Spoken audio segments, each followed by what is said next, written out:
Course contents है उसको discuss करेंगे।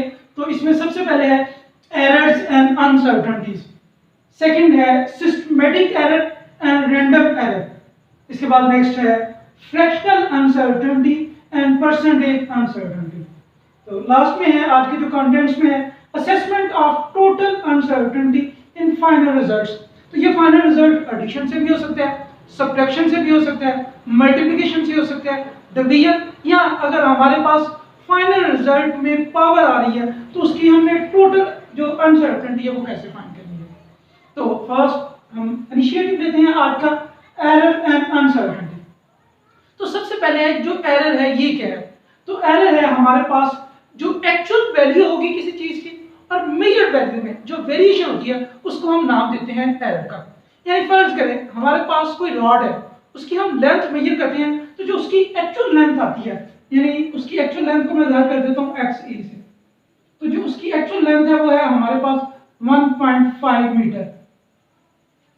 लेकिन जब हमने मेजर की है तो जो हमारे पास मेजर्ड वैल्यू आती है वो हमारे पास आ जाती है xm इज इक्वल टू 1.4। तो ये जो एक्चुअल वैल्यू और मेजर्ड वैल्यू में वेरिएशन है, तो अगर हम वेरिएशन फाइंड करते हैं तो ये हमारे पास डेल्टा x आ जाएगी, इन दोनों का हमने डिफरेंस लेना है तो ये आ जाएगा 0.1। तो एक्चुअल वैल्यू और मेजर्ड वैल्यू में जो वेरिएशन है इसको हम नाम देंगे एरर।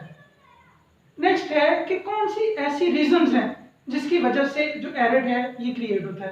तो इसके रिलेवेंट हम एक एमसीक्यू करते हैं, द एरर में अकर्स ड्यू टू। तो फर्स्ट है इसका ऑप्शन नेग्लिजेंस, यानी जो एक्सपेरिमेंट परफॉर्म करें तो उसमें नेग्लिजेंस हो, यानी एक्सपेरिमेंट परफॉर्म करते हुए हम किसी और तरफ अपनी जो इंटेंशन है उसको डाइवर्ट कर दें। Second, are in experience of a person, और जो पर्सन एक्सपेरिमेंट परफॉर्म कर रहा है वो इनएक्सपीरियंस है, यानी वो उसकी रीडिंग को सही तरह रीड नहीं करता, तो बिल्कुल इस वजह से भी हमारे पास एरर हो सकता है। उसके बाद नेक्स्ट है सेकंड, द फॉल्टी अपरेटस, पर जो हम अपरेटस यूज कर रहे हैं वो सही नहीं है, उसकी कैलिब्रेशन नहीं सही या कोई और रीजन है, तो बिल्कुल इसकी वजह से फॉल्ट प्रोड्यूस हो सकता है, एरर आ सकते हैं। उसके बाद है इनअप्रोप्रिएट मेथड्स और टेक्निक्स, जो हम मेथड यूज कर रहे हैं वो सही नहीं है, जब मेथड या टेक्निक सही नहीं होगी तो रिजल्ट भी सही नहीं आएगा, तो हमारे पास है तो ऑल ऑफ दीज। तो इसका करेक्ट ऑप्शन क्या होगा हमारे पास, ऑल ऑफ दीज। एक तो हमारा ये एमसीक्यू हो जाएगा और सेकंड यहाँ पे हमारे पास वो तमाम जो जिनकी वजह से एरर प्रोड्यूस हो रहा है उसका भी हमें आइडिया हो जाएगा।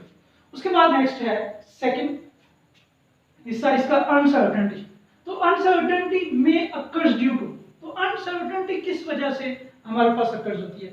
तो फर्स्ट है लिमिटेशन ऑफ एन इंस्ट्रूमेंट। तो हर जो डिवाइस है उसकी एक लिमिटेशन है कि वो एक लिमिट तक वैल्यू मेजर कर सकते हैं। जैसे हमारे पास है मीटर रॉड, तो उसमें जो मिनिमम जो मेजरमेंट होगी वो 1 मिलीमीटर तक होगी, उससे कम हम मेजरमेंट नहीं कर सकते। तो ये बात सही है, लिमिटेशन की वजह से अनसर्टेनिटी प्रोड्यूस हो सकती है। उसके बाद है natural variation of object being measured. तो हम जो मेजरमेंट कर रहे होते हैं बाज़ खास उस मेजरमेंट में नेचर में चेंजेस आने की वजह से चेंजेस आ जाती हैं, तो उसकी वजह से भी एरर प्रोड्यूस हो सकती है, अनसर्टेनिटी आ सकती है। जैसे हम जो स्पीड ऑफ साउंड है वो मेजर करते हैं, तो टेम्परेचर चेंज होने की वजह से पहले उसकी मेजरमेंट हम लेते हैं वो कुछ और है और बाद में क्या होती है कुछ और, तो ये भी हमारे पास इस वजह से भी अनसर्टेनिटी आ सकती है, तो ये भी बात बिल्कुल सही होगी। उसके बाद है natural imperfections of person sense. तो हमारे जो सेंसेस हैं वो मुकम्मल 100% एक्यूरेट वैल्यू नहीं फाइंड कर सकते, तो लिहाजा इसकी वजह से भी अनसर्टेनिटी प्रोड्यूस हो सकती है। तो हमारा जो करेक्ट ऑप्शन होगा वो क्या आ जाएगा, ऑल ऑफ दीज। यानी यहाँ पे हमारे पास वो तमाम फैक्टर आ गए हैं जिनकी वजह से अनसर्टेनिटी प्रोड्यूस हो रही है। अब कोई एक भी पूछा जा सकता है, बाकी 3 कुछ और भी हो सकते हैं, तो उस जो हमारे पास रिलेटिव होगा उसको हम सिलेक्ट कर लेंगे। उसके बाद नेक्स्ट है when repeated measurement of a quantity give different value under the same condition the error is। यानी इसमें क्या है कि हम क्या करते हैं, मेजरमेंट कर रहे हैं, अब जो नंबर्स ऑफ मेजरमेंट हम करते हैं तो उसके नतीजे में क्या होता है, हर मेजरमेंट के नतीजे में हमारे पास जो आंसर आ रहा है वो डिफरेंट आ रहा है। तो ये जो एरर की टाइप्स होगी ये कौन सी होगी, तो फर्स्ट है सिस्टमैटिक एरर। जो सिस्टमैटिक एरर होती है ये अगर हम क्या करते हैं नंबर्स ऑफ टाइम किसी चीज के मेजरमेंट लेते हैं या नंबर्स ऑफ थिंग्स के हम मेजरमेंट लेते हैं तो सब में जो एरर है वो कंसिस्टेंटली होगा, यानी इक्वल जो वेरिएशन होगी, तो तब जो एरर होता है उसको सिस्टमैटिक एरर कहते हैं। लिहाजा ये रैंडम, तो ये वाला ऑप्शन सही नहीं है। उसके बाद अगर सिस्टमैटिक एरर आ जाते हैं तो इसको हम रिमूव कैसे कर सकते हैं?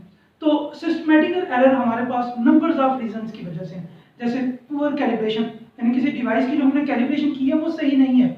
उसके बाद नेक्स्ट है जो उसके ऊपर मार्किंग है वो सही नहीं है, या जो उसका लीस्ट अकाउंट है वो हमारे पास प्रॉपर नहीं है, तो उसकी वजह से सिस्टमैटिक एरर प्रोड्यूस हो सकते हैं।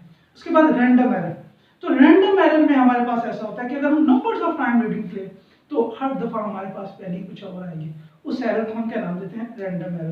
तो हमारी स्टेटमेंट भी यही थी। उसके बाद यहां से हमारे पास एक और बात ले होगी कि जो मेजर टाइप्स हैं एरर की वो कितनी है? 2।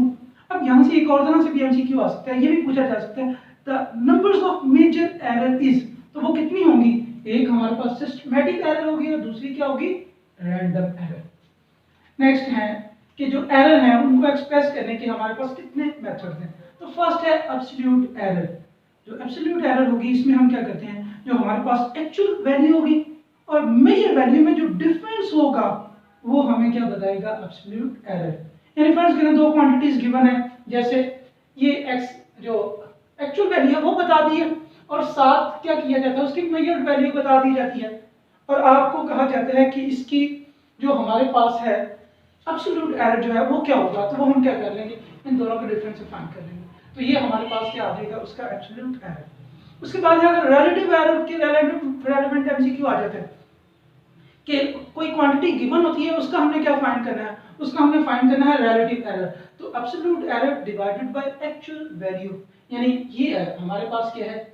आ गया था एब्सोल्यूट एरर, तो हम क्या कर देंगे? इसको एक्चुअल वैल्यू से डिवाइड कर देंगे, तो हमारे पास क्या आ जाएगा? Relative error. उसके बाद है परसेंटेज एरर, तो इसमें हम क्या करते हैं? जो रिलेटिव एरर होता है उसको 100 के साथ मल्टीप्लाई कर देते हैं, इससे हम क्या कर सकते हैं? Percentage error. तो इसके भी रेलेवेंट डिफरेंट एमसीक्यू आ सकते हैं। इसके बाद नेक्स्ट विषय है हम डिस्कस करेंगे प्रिसिजन एंड एक्यूरेसी। प्रिसिजन को हम एक और नाम देते हैं एब्सोल्यूट अनसर्टेनिटी। अब इसके लिए हम क्या करते हैं? एक एमसीक्यू को डिस्कस करते हैं कि which one is more precise instrument. तो हमने बताना है कि इनमें से मोर प्रिसाइज इंस्ट्रूमेंट कौन सा है। तो जो प्रिसिजन है, प्रिसिजन और लीस्ट अकाउंट जो है ये इनवर्स लिंक है, यानी अगर किसी डिवाइस का लीस्ट अकाउंट कम होगा तो उससे जो वैल्यू हम मेजर करेंगे वो प्रिसाइज होगी। जितनी इसकी वैल्यू कम होती जाएगी तो जो हमारे पास उससे रिजल्ट आएगा वो उतना ही क्या होता जाएगा? प्रिसाइज हो जाएगा। तो यहाँ पे हम क्या करते हैं? जो डिफरेंट डिवाइस का लीस्ट अकाउंट है उसको वन बाय वन डिस्कस करते हैं। जो मीटर रॉड है इसका जो लीस्ट अकाउंट होता है वो 1 मिलीमीटर होता है, यानी ये 1 मिलीमीटर तक जो वैल्यू उसको सही कैलकुलेट कर लेते हैं। लेकिन अगर हम वर्नियर कैलिपर की बात करें तो इसका जो लीस्ट अकाउंट है वो है 0.1 मिलीमीटर, ये उससे स्मॉल है, यानी ये मिलीमीटर के 10वें हिस्से तक जो वैल्यू है उसको सही कैलकुलेट कर लेते हैं। उसके बाद है माइक्रोमीटर स्क्रू गेज, तो इसका जो लीस्ट अकाउंट है ये है 0.01 मिलीमीटर, यानी ये मिलीमीटर के जो 100वें हिस्से तक सही कैलकुलेट कर लेते हैं। तो अगर यहाँ पे हम देखते हैं तो सबसे कम जो हमारे पास लीस्ट काउंट आ रहा है वो माइक्रोमीटर स्क्रू गेज का है। तो इनमें से जो सबसे ज्यादा प्रिसाइज वैल्यू होगी वो फिर हमारे पास कौन सी होगी? ये सी वाला ऑप्शन आ जाएगा। उसके बाद नेक्स्ट है एक्यूरेसी। तो एक्यूरेसी के लिए हम क्या करते हैं? कोई भी जो हमारे पास मेजर्ड वैल्यू होगी उसकी हम फ्रैक्शनल अनसर्टेनिटी फाइंड करेंगे या परसेंटेज अनसर्टेनिटी फाइंड करेंगे। तो जिस मेजर्ड वैल्यू की फ्रैक्शनल अनसर्टेनिटी या परसेंटेज अनसर्टेनिटी कम होगी वो वैल्यू हमारे पास एक्यूरेट होगी। अब नेक्स्ट हम क्या करते हैं? दो एग्जांपल लेते हैं, उससे मजीद जो एक्यूरेसी या प्रिसीजन को डिस्कस करते हैं। तो यहाँ पे हमारे पास कोई ऑब्जेक्ट है, उस ऑब्जेक्ट की जो एक्चुअल वैल्यू आती है वो है 1.10 सेंटीमीटर। अब हमने क्या किया? उसकी डिफरेंट मेजरमेंट्स की। तो फर्स्ट मेजरमेंट में आ गई है 1.10 सेंटीमीटर, उसी की हमने की तो 1.11 सेंटीमीटर, 1.08 सेंटीमीटर, 1.09 सेंटीमीटर। अब अगर इन सारी मेजरमेंट्स में अगर हम देखें तो ये सारी वैल्यू हैं ये इस एक्चुअल वैल्यू के करीब हैं। तो एक्यूरेसी में भी क्या होगा कि हमारे पास जो मेजर्ड वैल्यू आती हैं वो एक्चुअल वैल्यू के क्या होंगी? करीब। तो वो कौन सी होगी? एक्यूरेसी। उसके बाद नेक्स्ट है प्रिसीजन। प्रिसीजन में क्या होता है कि ये हमारे पास वैल्यू थी, हमने क्या किए हैं, इसके डिफरेंट जो वैल्यू है इसको मेजर किया। तो फर्स्ट आ रही है 1.19, 1.20, 1.21, 1.22। तो अगर इन वैल्यू को अगर हम देखें तो ये एक्चुअल वैल्यू के करीब नहीं है, लेकिन ये सारी वैल्यू एक दूसरे के बहुत ज्यादा करीब है। तो ऐसी कंडीशन में जो हमारे पास रिजल्ट आता है उसको हम क्या नाम देते हैं, प्रिसीजन। अब इसी कॉन्सेप्ट को जहन में रखते हुए हम नेक्स्ट जो एक एमसीक्यू है उसको डिस्कस करते हैं। तो क्या है, which one is more accurate less precise. तो इसमें से हमने ऑब्जर्व करना है कि कौन सा जो है वो मोर एक्यूरेट है और लेस प्रिसाइज है। तो ये सबसे पहला जो है, इसमें अगर हम देखें तो जो हमारे पास टारगेट पॉइंट है वो एक्चुअल वैल्यू के भी करीब है और एक दूसरे के भी करीब है, तो ये मोर एक्यूरेट और मोर प्रिसाइज है। लेकिन इस स्टेटमेंट के मुताबिक ये बात सही नहीं होगी। उसके बाद नेक्स्ट है, अगर इसमें हम देखें तो ये जो एक्चुअल पॉइंट है लेकिन जो टारगेट हिट कर रहा है वो इससे दूर है, लेकिन ये सारे पॉइंट जो हिट कर रहे हैं ये एक दूसरे के करीब हैं, तो ये मोर प्रिसाइज है लेकिन क्या है, लेस एक्यूरेट। हमने क्या फाइंड करना था, more accurate and less precise, तो ये भी ऑप्शन सही नहीं होगा। अब अगर इसमें हम देखें तो ये जो पॉइंट है ये एक्चुअल पॉइंट के तो करीब है लेकिन एक दूसरे से अवे हैं, लिहाजा ये एक्यूरेट तो है लेकिन प्रिसाइज नहीं। तो इस स्टेटमेंट के मुताबिक हमारा जो ये ऑप्शन होगा वो सही आ जाएगा। उसके बाद नेक्स्ट है, अगर इसमें हम देखें तो ना तो ये एक्चुअल के करीब है ना ये एक दूसरे के करीब है, तो ये हमारे पास लेस प्रिसाइज है और लेस एक्यूरेट है। अब हम डिस्कस करेंगे assessment of total uncertainty in final results, यानी जो हमारे पास फाइनल रिजल्ट्स आ रहा है उसमें जो टोटल अनसर्टेनिटी है वो हमने फाइंड करनी है। तो ये डिफरेंट कंडीशन है इसमें। तो फर्स्ट है फॉर एडिशन एंड सब्ट्रैक्शन, यानी अगर हमारे पास दो वैल्यू ऐड हो रही हैं या हमने उनका डिफरेंस लेना है तो उसमें जो टोटल अनसर्टेनिटी होगी वो किसकी इक्वल होगी वो हमने फाइंड करनी है। तो इसके लिए हम क्या करते हैं, एक एमसीक्यू डिस्कस करते हैं कि हमारे पास जो x है that is equal to 5 plus minus 0.1 और जो x2 की वैल्यू है वो है 4 प्लस माइनस 0.2 मीटर। तो इसकी जो एब्सोल्यूट अनसर्टेनिटी है वो फाइंड करना चाहते हैं। तो अगर तो हमारे पास दो वैल्यू ऐड हो रही हो या सब्ट्रैक्ट हो रही हो तो उनकी जो एब्सोल्यूट अनसर्टेनिटी होगी उसको हम क्या करेंगे, उनको हमने हमेशा ऐड करना है। तो इसमें अगर हम देखें तो इसकी जो एब्सोल्यूट अनसर्टेनिटी है वो हमारे पास 0.1 है और इसकी कितनी है 0.2, और ये दोनों वैल्यू यहाँ पे हमने क्या करना है, डिफरेंस फाइंड करना है। तो चाहे एडिशन हो चाहे क्या हो सब्ट्रैक्शन हो, तो दोनों कंडीशन में हमारे पास जो एब्सोल्यूट अनसर्टेनिटी है वो क्या होगी, ऐड होगी। तो ये हमारे पास किसकी इक्वल आ जाएगी, that is equal to 0.1 plus 0.2, इसको ऐड करेंगे तो ये आ जाएगा 0.3। तो क्योंकि ये प्लस माइनस पे होती है यानी यहाँ तो वैल्यू इससे ज्यादा हो सकती है या कम हो सकती है, तो हमने क्या लगा दिया इसके साथ प्लस माइनस 0.3। तो इसका जो करेक्ट ऑप्शन होगा वो कौन सा आ जाएगा, ये हमारे पास है अल्फा। तो जनरल रूल हमारे पास क्या होगा, for addition and subtraction absolute uncertainty are added.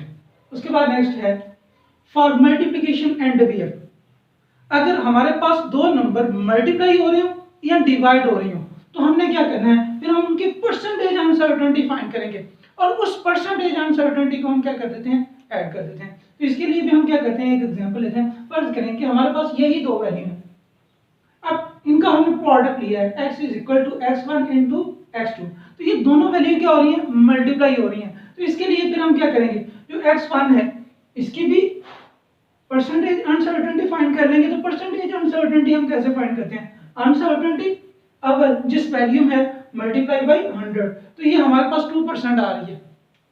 बिल्कुल इसी तरह जो x2 है उसकी हम परसेंटेज अनसर्टेनिटी फाइंड कर लेंगे, तो ये आ जाएगी 0.2 डिवाइडेड बाय 4।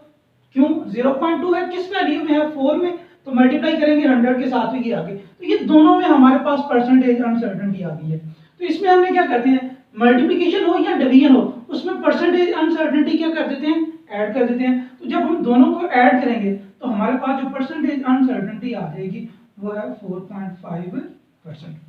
उसके बाद नेक्स्ट है, इसमें हमें फाइंड करनी थी फाइनल रिजल्ट में। तो फाइनल रिजल्ट हमारे पास x1 x2 का किसकी इक्वल होगा, वो इन दोनों की प्रोडक्ट है, तो ये आ जाएगा 20। उसके बाद हमने क्या करना है, जो 20 है उसका 4.5% जो है वो फाइंड करेंगे।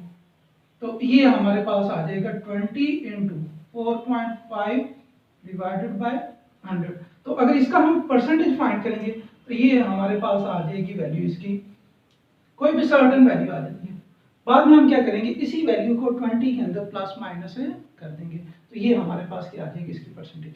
उसके बाद नेक्स्ट है मल्ट फॉर पावर फैक्टर। तो पावर फैक्टर में हम क्या करते हैं, multiply percentage uncertainty by power factor. इसमें हम जो हमारे पास परसेंटेज अनसर्टेनिटी होगी उसको पावर फैक्टर के साथ मल्टीप्लाई कर देंगे। जैसे अगर हमने क्या करना है, एरिया फाइंड करना है, हमारे पास एरिया है पाई x1 का स्क्वायर, तो इसमें हमने क्या करना है, यहाँ पे हम x1 की अनसर्टेनिटी हमने पहले फाइंड की हुई है, तो जो परसेंटेज अनसर्टेनिटी होगी क्योंकि इसकी पावर 2 है, तो इसकी जो परसेंटेज अनसर्टेनिटी है उसको हम क्या कर देंगे, 2 के साथ मल्टीप्लाई कर देंगे। अब अगर हमारे पास हम स्फीयर का वॉल्यूम लेते हैं तो वो वॉल्यूम होता है v = 4/3 पाई r क्यूब। तो यहाँ r की जगह पे मैं x1 ही रख लेता हूँ क्योंकि हमने ये वैल्यू हमारे पास है, तो ये आ जाएगा 4/3 पाई x1 का क्यूब। तो अगर हम इसकी परसेंटेज अनसर्टेनिटी फाइंड करना चाहते हैं पावर फैक्टर की, तो उसके लिए क्या होगा, इसी 2 को हम क्या कर देंगे, 3 के साथ मल्टीप्लाई कर देंगे, तो ये हमारे पास परसेंटेज अनसर्टेनिटी आ जाएगी, जो रेडियस होगा उसकी वैल्यू आ जाएगी। उसके बाद नेक्स्ट आ जाएगा average value of many measurements. यानी अगर हमने क्या किए हैं, बहुत सी मेजरमेंट लेते हैं तो उनकी जो एवरेज वैल्यू में अनसर्टेनिटी होगी वो किसके इक्वल होगी। तो इसके लिए हम डिफरेंट रूल जो है यूज करते हैं। तो सबसे पहले क्या करेंगे, फाइंड एवरेज वैल्यू, इन सब की हम एवरेज वैल्यू फाइंड करेंगे। Second, find division of each value, उसके बाद हर वैल्यू की हमने डिवीजन फाइंड करनी है। नेक्स्ट है फाइंड मीन डिवीजन, तो फिर हम क्या करेंगे, मीन डिवीजन फाइंड करेंगे। तो वही जो मीन डिवीजन होगी वही हमें उसकी अनसर्टेनिटी के बारे में बताएगी। तो यहाँ पे हम क्या करते हैं, एक एग्जांपल लेते हैं। हमने क्या किया, हमने मेजरमेंट कर रहे हैं इन मिलीमीटर, तो ये डिफरेंट मेजरमेंट्स हैं, 1.22, 1.20, 1.22, ये डिफरेंट मेजरमेंट्स। तो हमने क्या करना है, सबसे पहले इनकी एवरेज फाइंड करनी है। तो एवरेज फाइंड करने के लिए इन सब वैल्यू को हम ऐड करेंगे, जितनी वैल्यू होंगी उससे डिवाइड कर देंगे। तो हमने जब एवरेज फाइंड की है तो वो हमारे पास आ गई 1.21। अब नेक्स्ट हमने क्या करना है, इसकी डिवीजन फाइंड करनी है, यानी ये वैल्यू और ये, इन दोनों का डिफरेंस ले लेंगे। फिर हम क्या करेंगे, इसके लिहाज से इसकी वेरिएशन फाइंड करेंगे, फिर इसके लिहाज से सबकी डिवीजन हमने फाइंड कर ली। फिर नेक्स्ट हम क्या करेंगे, जो डिवीजन की मीन वैल्यू है वो फाइंड करेंगे। तो जो फाइनल रिजल्ट, ये जो मीन वैल्यू होगी, यही हमारे पास जो फाइनल रिजल्ट है उसमें अनसर्टेनिटी आ जाएगी, इसको हम प्लस माइनस कर देंगे। सबसे लास्ट में है फार टाइमिंग एक्सपेरिमेंट। अब जो टाइमिंग एक्सपेरिमेंट है उसमें अनसर्टेनिटी है वो हम कैसे फाइंड करते हैं, इसके लिए जो डिवाइस का लीस्ट काउंट होगा उसको हम डिवाइड कर देते हैं नंबर्स ऑफ वाइब्रेशन से। तो इसके लिए हम एक एग्जांपल लेते हैं। फर्ज करेंगे हमारे पास सिंपल पेंडुलम है। अब उस सिंपल पेंडुलम में हमने क्या किया है, जो 20 वाइब्रेशन है उसका हमने टाइम जो है वो फाइंड किया है। जो 20 वाइब्रेशन का हमारे पास टाइम आ रहा है that is equal to 40.2 second. अब जिस डिवाइस से हमने मेजर किया है उसका जो लीस्ट काउंट है उसकी वैल्यू है 0.1 सेकंड। तो अब हमने क्या करना है, जो टाइम पीरियड है उसमें अनसर्टेनिटी फाइंड करनी है। तो सबसे पहले हम इसका टाइम पीरियड फाइंड कर लेते हैं। तो इसका जो टाइम पीरियड होगा वो हमारे पास आ जाएगा 40.2 डिवाइडेड बाय 20। तो ये जो टाइम पीरियड है ये हमारे पास आ जाएगा 2.1 सेकंड। नेक्स्ट हमने अनसर्टेनिटी फाइंड करनी है, तो वो हम कैसे फाइंड करते हैं, लीस्ट काउंट को हम डिवाइड कर देंगे नंबर ऑफ वाइब्रेशन से। तो लीस्ट काउंट की वैल्यू क्या है, 0.1। तो जब इसको हम डिवाइड करेंगे नंबर्स ऑफ वाइब्रेशन से तो वो है हमारे पास 20। तो इसको डिवाइड करेंगे तो ये हमारे पास जो वैल्यू आ जाएगी 0.005 सेकंड। अब ये जो वैल्यू हमारे पास आ रही है, हमने फाइनल टोटल जो अनसर्टेनिटी है फाइनल रिजल्ट में फाइंड करनी है, तो ये हमारे पास आ जाएगा t is equal to 2.1 plus minus 0.05 second. तो ये था हमारा आज का लेक्चर। अल्लाह हाफिज़।